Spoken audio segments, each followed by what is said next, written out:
Pakistan party के petrol in chief Jahangir तरीन ने पार्टी अहदेदारों के नामों का ऐलान कर दिया। तहरीक इंसाफ के साबिक रुकन अब्दुल अलीम खान को इस्तेहकाम पाकिस्तान पार्टी का सदर मुकर्रर कर दिया गया। इस्तेहकाम पाकिस्तान पार्टी के बानी सरबराह जहांगीर तरीन ने ट्वीट किया कि मुझे अब्दुल अलीम खान को इस्तेहकाम पाकिस्तान पार्टी का सदर बनाने का ऐलान करते हुए खुशी हो रही है। जहांगीर तरीन ने कहा कि आमिर महमूद कियानी पार्टी के सेक्रेटरी जनरल मुकर्रर किए गए हैं। Aun Chaudhry additional secretary general और पार्टी के तर्जुमान होंगे। साथ ही ओन चौधरी बतौर पेट्रोल इन चीफ मेरे भी तर्जुमान होंगे। पार्टी के मजीद अहदेदारों के नामों का ऐलान जल्द किया जाएगा। वाज़ेह रहे कि जुमेरात 8 जून को जहांगीर तरीन ने नई सियासी जमात इस्तेहकाम पाकिस्तान के कयाम का ऐलान करते हुए कहा था कि हम कायदे आज़म की तालीमात और इकबाल की ख्वाबों को पूरा करने के लिए जद्दोजहद का आगाज कर रहे हैं।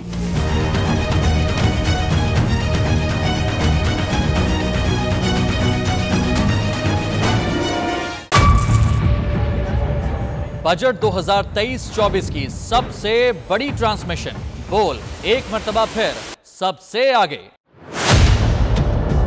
वजीर खजाना की बजट तकरीर की सबसे बड़ी कवरेज 62% अवाम ने देखा बोल की स्क्रीन पर। Welcome back to the budget transmission.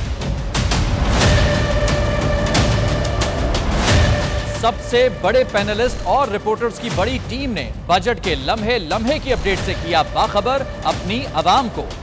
मैं यूँ कह रहा हूँ कि एक तरफ ये ख्वाहिश है कि लोगों को रिलीफ दी जाए क्योंकि इलेक्शन सर पर है, तो कोई ऐसा बजट नहीं जो पॉपुलिस्ट हो। क्योंकि बोल रखता है खबर के हर पहलू पर नजर। बोल है सबसे आगे सबसे पहले।